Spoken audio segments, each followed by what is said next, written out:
नमस्कार। मेरी आज की रचना का शीर्षक है बदलना तो पड़ेगा ही।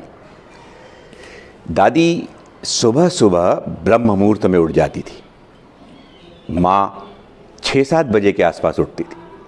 पत्नी 7-8 बजे तक उठने लगी और अब बहू 8-9 बजे तक उठती है।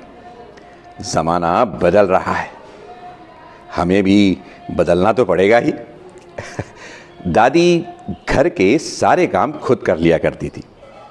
माँ ने मदद के लिए एक बर्तन वाली रख ली। पत्नी ने उसके साथ ही कपड़े धोने के लिए और झाड़ू पोछे के लिए बाई रख ली।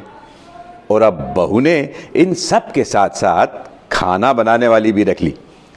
ज़माना बदल रहा है, हमें भी बदलना तो पड़ेगा ही। दादी दादाजी के सामने कभी कुछ नहीं कहती थी। माँ अपनी बात धीरे से कह दिया करती थी। पत्नी अपनी बात कहने के लिए कभी कभी बहस भी कर लिया करती थी।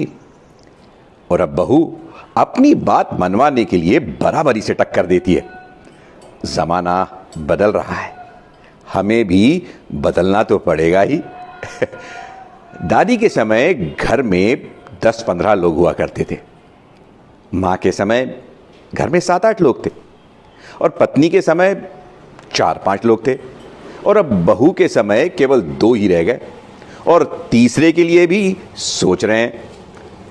ज़माना बदल रहा है, हमें भी बदलना तो पड़ेगा ही।